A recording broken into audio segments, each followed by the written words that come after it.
बातें करते हम खेतों की और उसके रखवाली की, बाग बगीचा फल फूलों और फसलों की हरियाली की। हम बीजों की बातें करते उत्तम जल संसाधन की, हम तकनीकी बातें करते फसलों के उत्पादन की। हर किसान का सपना सच हो जीवन सुखद बनाने को, गाँव-गाँव के हर आंगन का प्यारा सा ये दर्शन। कृषि दर्शन, कृषि दर्शन, कृषि दर्शन, कृषि दर्शन, कृषि दर्शन, कृषि दर्शन, कृषि दर्शन, कृषि दर्शन। नमस्कार, मैं शशिकला स्वागत करती हूं आपके अपने कार्यक्रम कृषि दर्शन में। किसान भाइयों कहते हैं कि सफलता का आधार है सकारात्मक सोच और निरंतर प्रयास। जी हां, अगर आपकी सोच सकारात्मक रहेगी तो आप प्रयास भी निरंतर करते चले जाएंगे। किसान भाइयों, आपके प्रयास को और भी ऊर्जावान बनाने के लिए हमारा ये कार्यक्रम कृषि दर्शन हर पल तैयार रहता है कि आपको नई नई जानकारियाँ दे, जाने माने विशेषज्ञों से मुलाकात कराते रहें।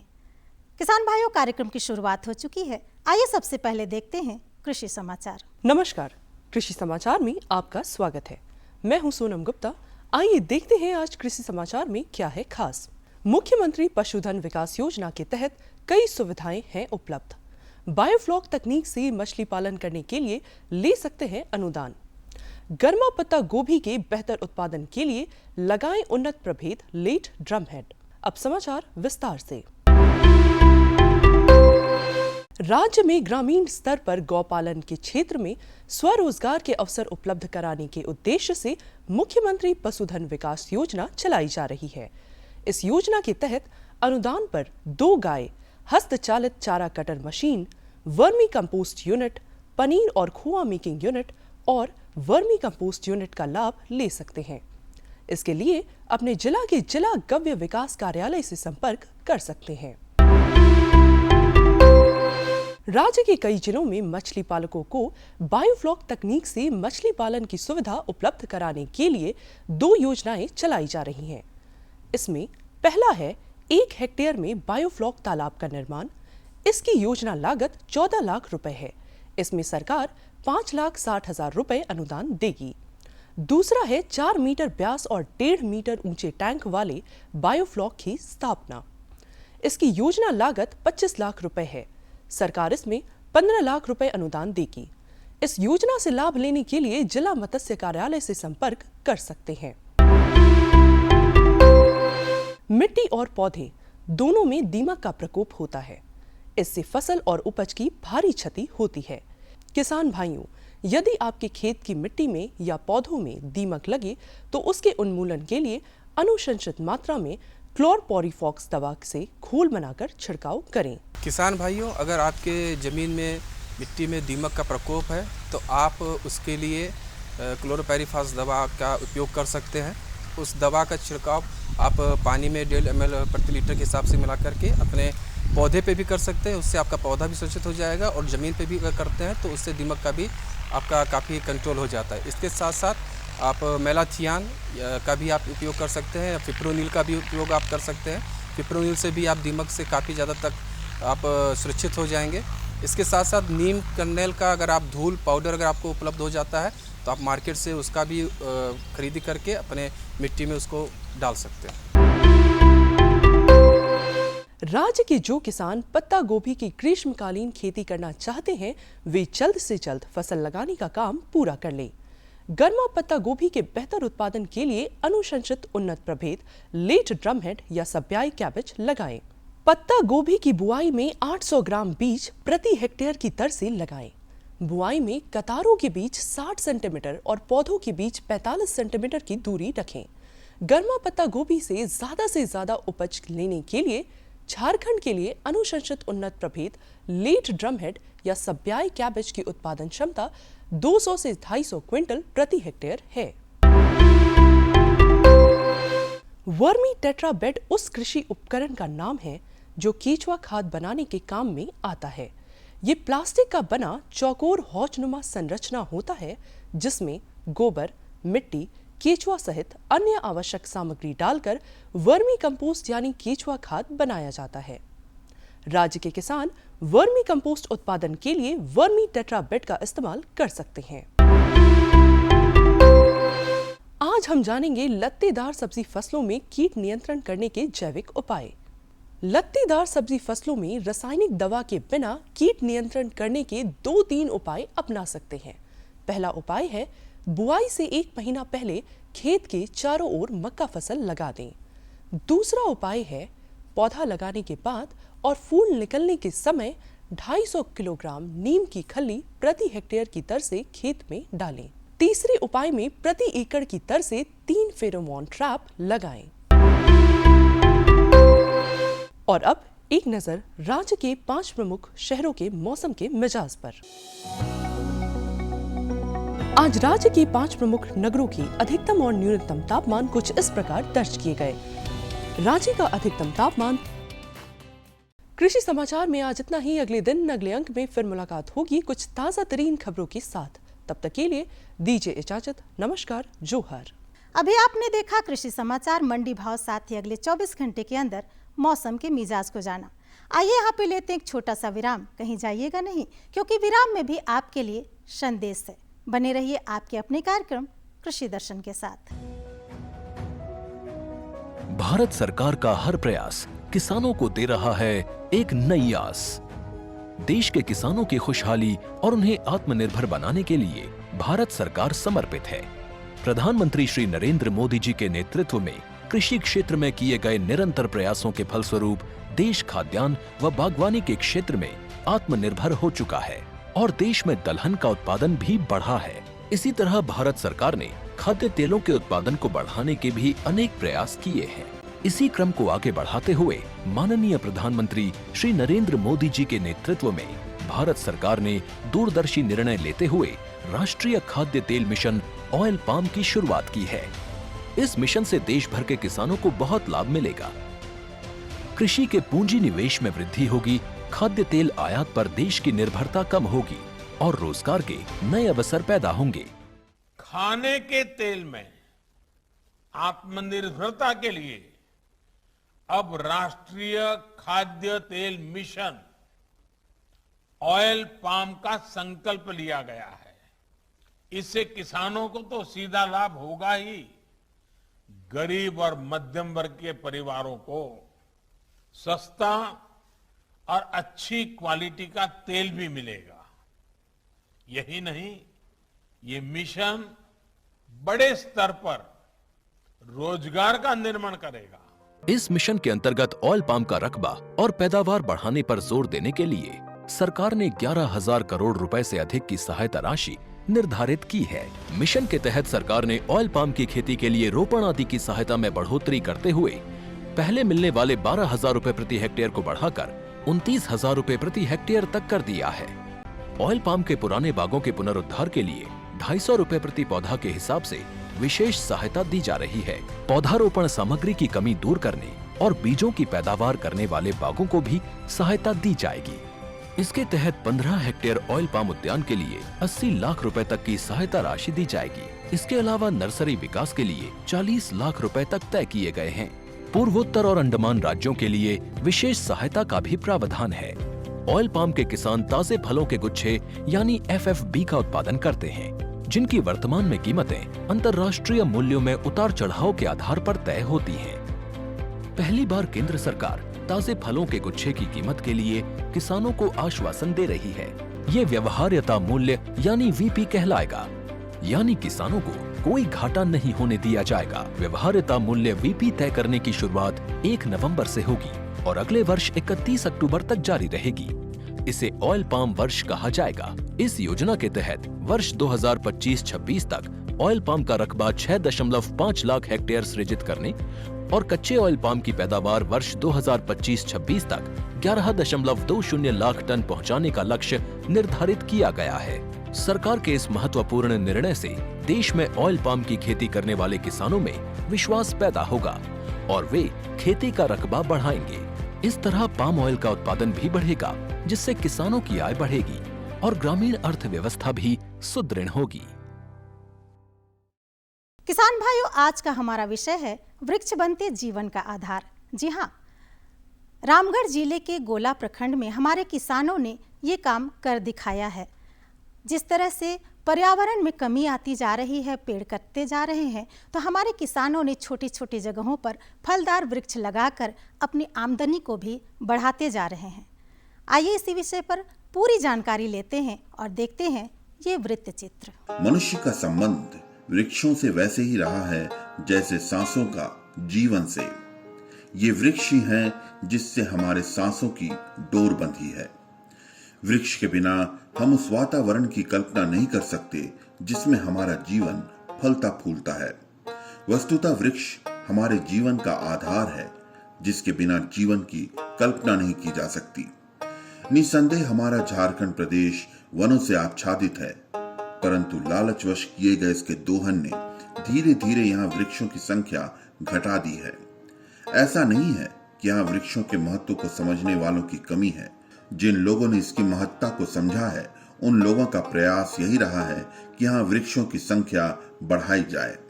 इसके लिए यहाँ के लोग यथासंभव वृक्षारोपण का कार्य करते रहते हैं। रामगढ़ जिले के गोला प्रखंड के गांवों में इन दिनों वृक्षों के विशाल बाग देखने को मिल जाएंगे। गोला प्रखंड के लोग जो काफी जागरूक हैं, इन लोगों ने यहाँ वृक्षारोपण की मुहिम चला रखी है। यहाँ के गांवों में वृक्ष लगाते वक्त इन लोगों ने वातावरण के साथ साथ अपने पोषण तथा अपनी आजीविका का भी ख्याल रखा है। यहाँ इन लोगों ने बागवानी का सिलसिला शुरू किया है, जिसमें इन लोगों ने फलदार वृक्ष जैसे आम, अमरूद, कटहल, महुआ आदि को प्रधानता दी है। यहाँ के लोग आपसी सहयोग से एक दूसरे की भूमि का प्रयोग कर उसमें बागवानी कर रहे हैं। बड़की सरला ग्राम में आज 232 एकड़ वन भूमि है, जिसमें यहाँ के लोगों ने 60,000 फलदार वृक्ष लगा रखा है।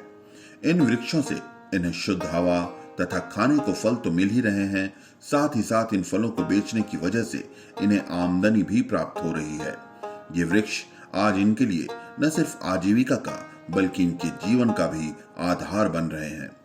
पुराना जो बगीचा जो था सर पहले का, वो बगीचा धीरे धीरे ख़त्म हो गया। तो हम लोगों ने देखा कि पुराना बगीचा में लोग खेती करना स्टार्टिंग किए और वो बगीचा बचा नहीं।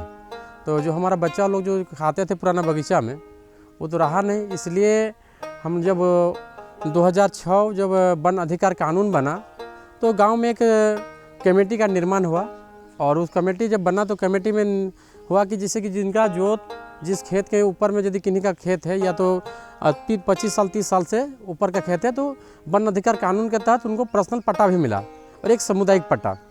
तो इस आधार पर वन अधिकार कानून में दिया जा रहा था। तो हम लोगों ने गांव में बैठक के समिति के माध्यम पर हम लोगों ने एक चर्चा की कि यदि हम लोग फलदार वृक्ष जो हम लोग पहले यहाँ प्लेटपस वगैरह लगल था, आकाशी वगैरह जो पौधा सिर्फ लकड़ी काम आता था, बाकी कुछ नहीं, और जिलेबी वगैरह आही दाही या चुकंडी वगैरह, तो ये पौधा हमारा खाली जलावन का काम आता था। आज हमारा जो ये बगीचा जो लगा है, स्टार्टिंग हमारा मुंजरू महतो और चितरंजन महतो के द्वारा किया गया और भद्रू महतो, तो इन लोगों ने स्टार्टिंग किया 3-4 आदमी। आज वो लोग करीब यहाँ 50 से 60 हज़ार पौधा पूरे गांव में लगा हुआ है। आज 232 एकड़ हमारा वन भूमि है। 232 एकड़ वन भूमि में हम लोगों ने ये बागवानी के साथ एक पर्यटन का भी हम लोग चयनित किए हैं, जो हम लोग हर साल एक 13-14 जनवरी को एक हम लोग मेला भी करते हैं, जो प्राचीन काल का गुफा है। तो इस तरह से हम लोग एक सामुदायिक पट्टा के लिए सरकार से भी आवेदन दिए कि हम लोग को एक सामुदायिक पट्टा दिया जाए, ताकि उसमें हम लोग प्ले ग्राउंड, ताकि किसानों का और हमारे बच्चा उसमें खेल कूद कर पाए। बड़की सरला ग्राम की भूमि पर पहले सिर्फ ऐसे पेड़ पाए जाते थे जो जलावन के काम आते थे। जैसे जैसे यहाँ के पेड़ कटते चले गए, यहाँ की भूमि खाली होती गई।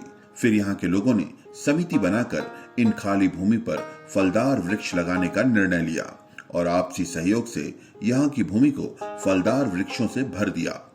इन वृक्षों की वजह से अब इन्हें शुद्ध हवा के साथ साथ खाने को फल भी मिल रहे हैं। ये इन फलों को बेचकर इससे आमदनी भी प्राप्त कर रहे हैं। शीशा का पेड़ था और आई जाए बहुत सारे पेड़ था, तो पेड़ था तो यहाँ कट चुका था, लोग काट के जलावन के लिए ले गए थे।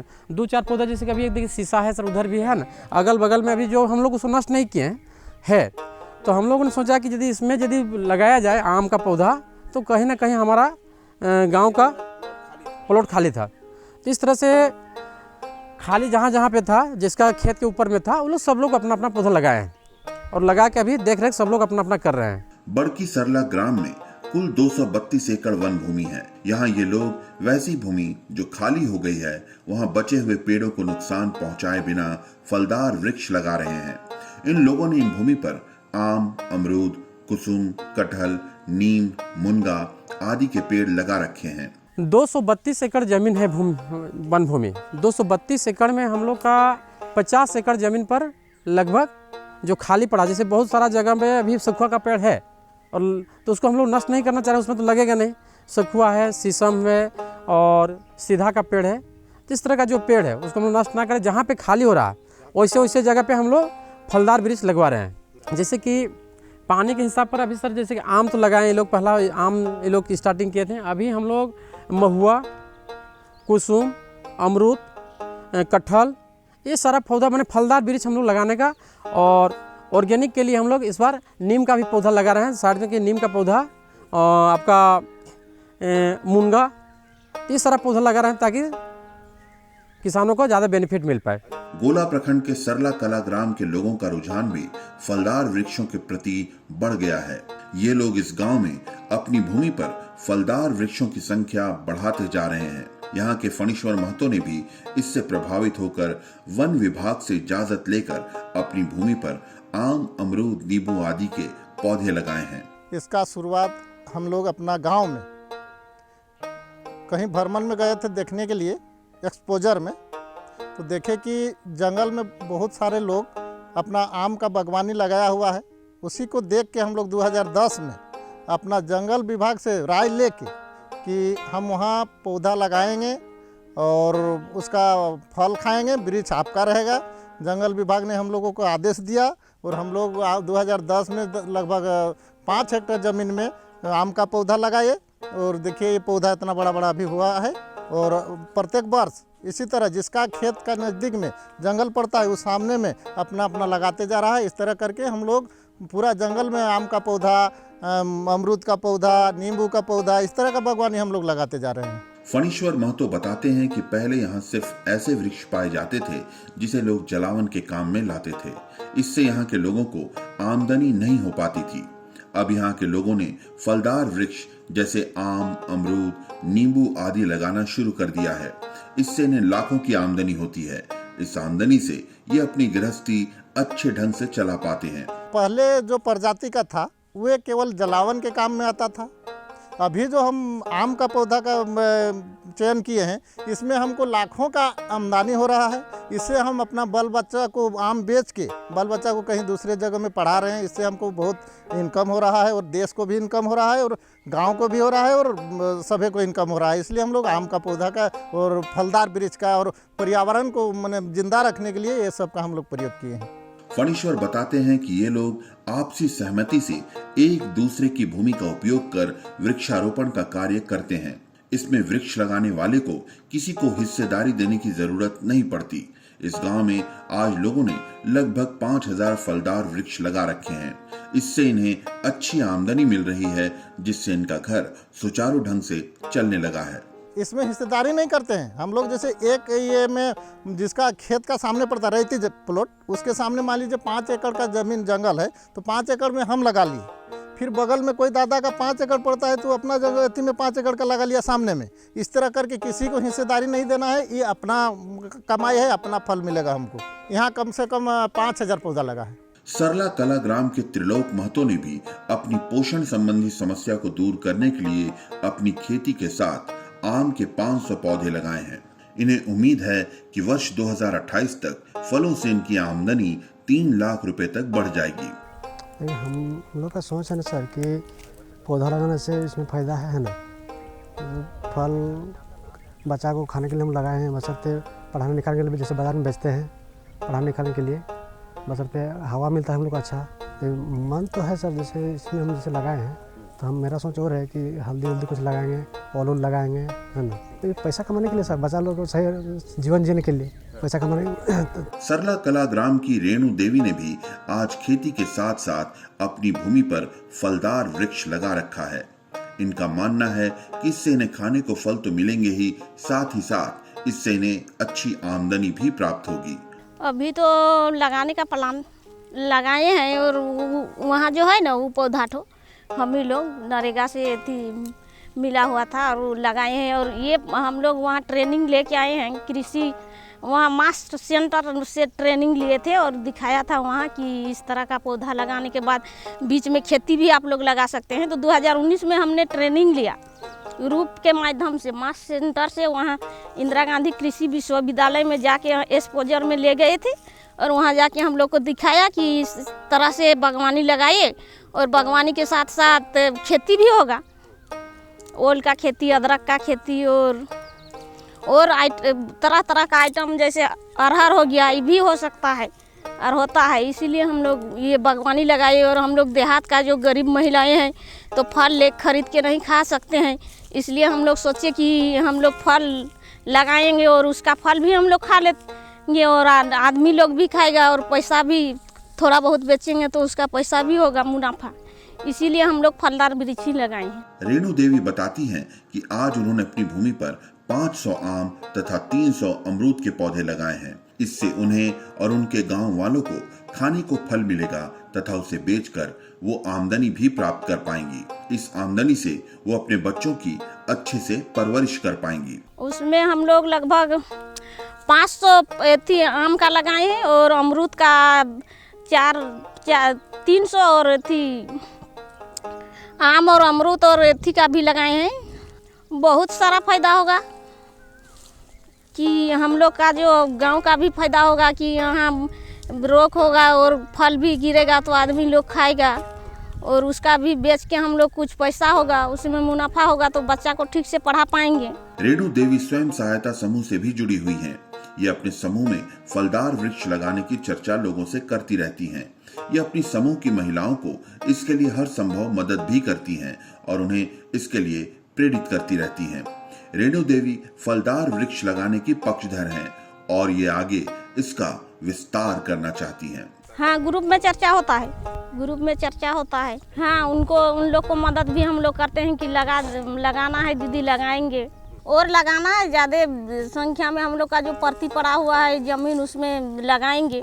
फलदार वृक्षों की बागवानी से प्रभावित होकर रामगढ़ के गोला प्रखंड के अन्य किसान भी अब इस ओर झुक रहे हैं। सरला कला के कपिल देव चाहते हैं कि औरों की तरह वो भी फलों की बागवानी करें ताकि आने वाली पीढ़ी के लिए विरासत में वो कुछ छोड़ सकें। सर, हम तो नहीं लगाए हैं लेकिन मेरे ग्रामीणों ने लगाया है, भाई दादा सब, लेकिन इसमें हम सहमत हैं। नहीं सर, हम भी सोच रखे हैं लगवाने के लिए, जो भी लगाएंगे 100-200 लेकिन लगाएंगे। हम भविष्य के देख रहे हैं बाल बुतरू के लिए, थोड़ा हम भी बचा के रखेंगे तो फल फूल बाल बुतरू खाएगा। वृक्षों का हमारे जीवन में बहुत ही महत्व है। ये वृक्ष ही हैं जिससे हमें जीवन जीने के लिए शुद्ध हवा प्राप्त होती है। इसकी वजह से बाढ़ तथा भूमि का कटाव रुकता है। ये हमें कई उपयोगी सामग्री जैसे रबड़, इलायची, मसाले तथा फल और फूल देते हैं जिनका व्यावसायिक महत्व भी है। अपने झारखंड प्रदेश में रामगढ़ जिले के गोला प्रखंड के लोगों ने इसके महत्व को भली भांति समझा है। यही वजह है कि इन लोगों ने यहाँ के गांवों में फलदार वृक्ष की झड़ी लगा दी है। ये वृक्ष न सिर्फ इनकी आजीविका का बल्कि जीवन का भी मुख्य आधार बन रहे हैं। तो ये थी हमारी आज की जानकारी। हमारी जानकारी आपको कैसी लगी, आप हमें हमारे इस पते पर लिख सकते हैं। फटाफट हमारा पता नोट करिए। हमारा पता है कार्यक्रम कृषि दर्शन, कृषि प्रकोष्ठ, द्वारा केंद्र निदेशक, दूरदर्शन केंद्र, रातू रोड, रांची। पिन संख्या है 834001। हमारे ये कार्यक्रम आप कभी भी कहीं भी देख सकते हैं, खेतों में काम करते वक्त भी। फटाफट मोबाइल निकालना है और सर्च करना है कृषि दर्शन, यूट्यूब में कृषि दर्शन रांची, और हर दिन का एपिसोड आपके सामने होगा। अब हमें और हमारी पूरी टीम को यहीं पे दीजिए इजाज़त। नमस्कार।